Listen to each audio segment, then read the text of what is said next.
Assalamualaikum warahmatullahi wabarakatuh. Alhamdulillah wassalatu wassalamu ala rasulillah wa ba'du. Ibu-ibu rahimakumullah, takut kepada Allah, al-khawfu minallah, merupakan kewajiban bagi seluruh kaum muslim. Sebagaimana firman-Nya, wa iyaya farhabun, dan hanya kepadakulah kalian merasa takut.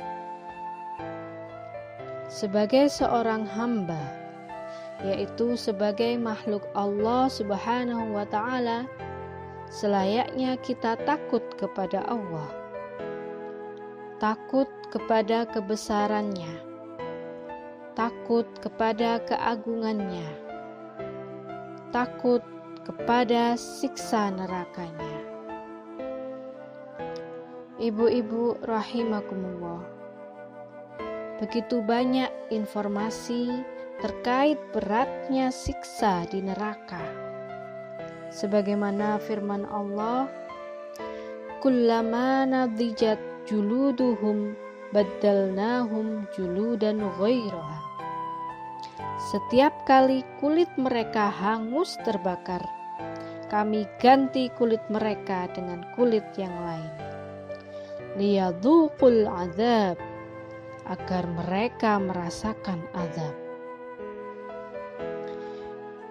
Ibu-ibu rahimakumullah, maka ketika orang mendengar tentang berita siksa neraka yang begitu dahsyatnya, akan membuat mereka ketakutan.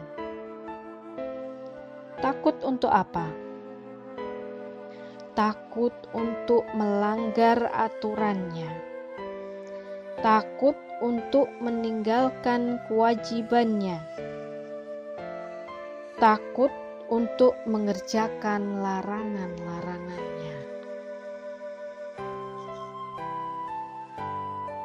Ibu-ibu rahimakumullah,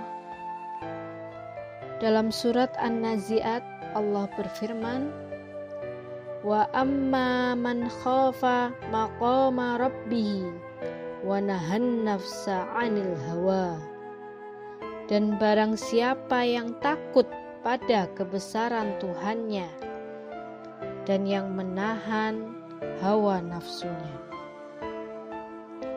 Dalam tafsir Imam Tabari mengatakan bahwa surat An-Nazi'at ini menjelaskan tentang orang-orang yang takut terhadap pertanyaan-pertanyaan Allah ketika orang tersebut berdiri suatu saat di hadapan Allah untuk mempertanggungjawabkan segala amalan-amalannya selama hidup di dunia.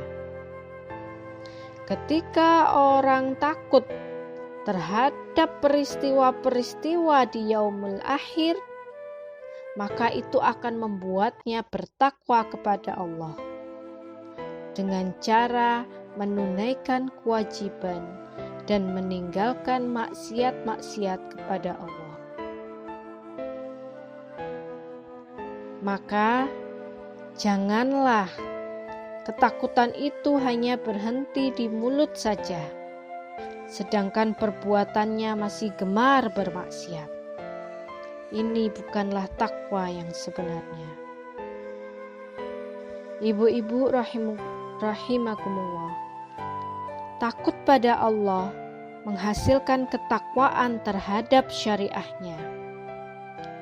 Ketika seseorang senantiasa takut kepada Allah, maka ia akan selalu beribadah. Ia tidak akan pernah lupa bahwa Allah Maha mendengar, Allah Maha melihat. Allah akan senantiasa mengawasinya, baik saat dia sendiri maupun saat dikelilingi oleh orang banyak, baik saat tersembunyi maupun terang-terangan. Ibu-ibu rahimakumullah, Islam datang dengan membawa aturan yang sangat sempurna dari Allah Subhanahu wa Ta'ala. Maka, ketika orang itu takut kepada Allah, ia akan mengantarkan dirinya kepada ketundukan secara kafah terhadap aturan-aturan Islam. Dia akan berucap, dia akan bertingkah laku sesuai dengan apa yang diperintahkan oleh Allah dan apa yang dilarang oleh Allah. Dia akan bertakwa dimanapun dia berada. Ittaqillah haitsuma kunta. Bertakwalah kalian dimanapun kalian berada. Takwa yang seperti ini harus senantiasa ada pada diri umat Islam saat ini, sehingga mereka akan rindu terhadap kehidupan Islam, di mana Islam akan menaungi segala persoalannya. Islam akan menjawab segala permasalahannya, dan Islam akan menjadi solusi bagi seluruh persoalannya. Karena Islam adalah solusi bagi permasalahan umat. Karena Islam adalah agama yang diturunkan oleh Allah Subhanahu wa Ta'ala. Semoga kita dimasukkan Allah dalam golongan orang-orang yang bertakwa kepada Allah, yang hanya takut hanya kepada Allah saja. Hadanallah wa iyyakum ajma'in. Wassalamualaikum warahmatullahi wabarakatuh.